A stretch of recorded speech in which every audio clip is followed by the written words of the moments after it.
Hey folks, hey, Brad Miller with flybass.com today with you.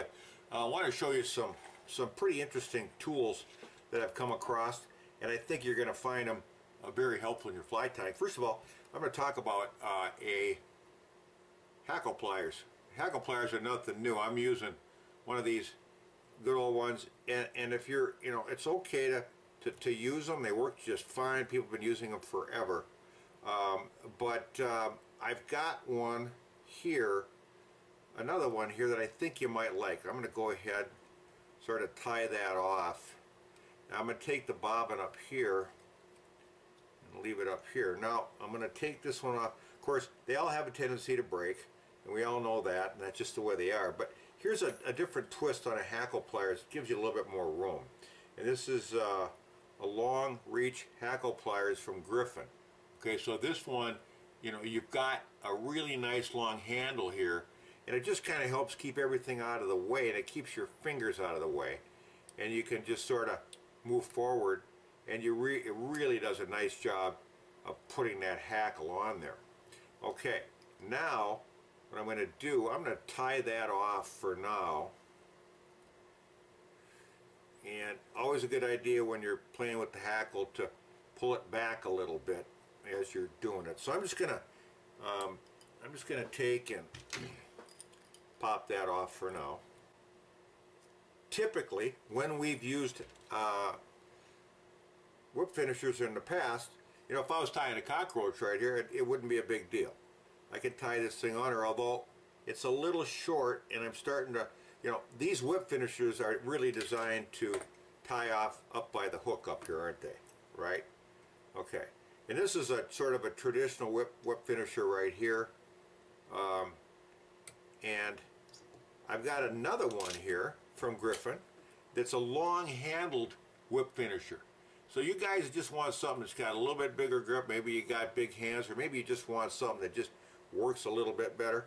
I've got a really nice whip finisher here from Griffin, and go ahead and twirl that baby on there, get her done, hook her off.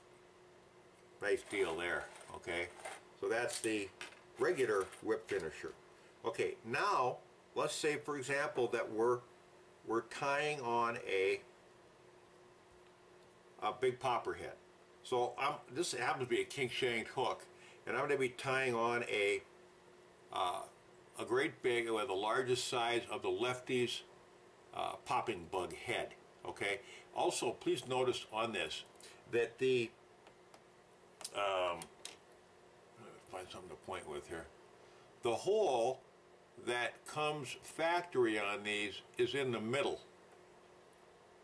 Okay, the factory hole is in the middle. That's too high on the large-sized head, so you have to replumb another hole lower so that the eye of the hook comes out the bottom here. Take some sort of a poking device and replumb that hole. I like to use the Rainey's Easy bobbin threader. It's actually meant to pull the thread through a bobbin, which I could have used a minute ago.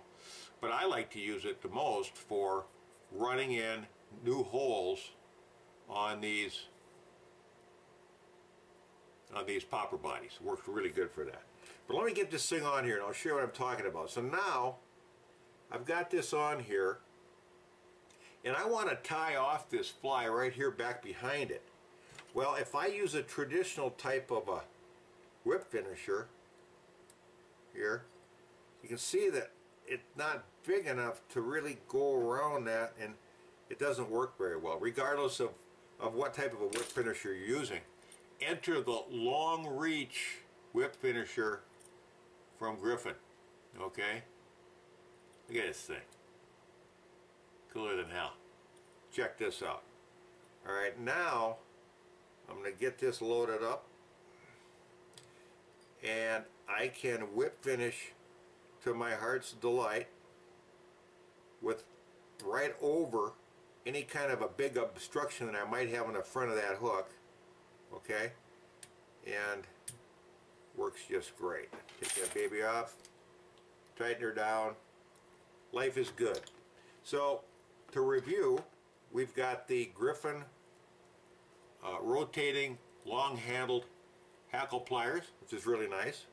We've got the standard Griffin whip finisher with the large handle here, okay? And then we've got the greatest innovation, which they've just come out with, which is the long reach whip finisher.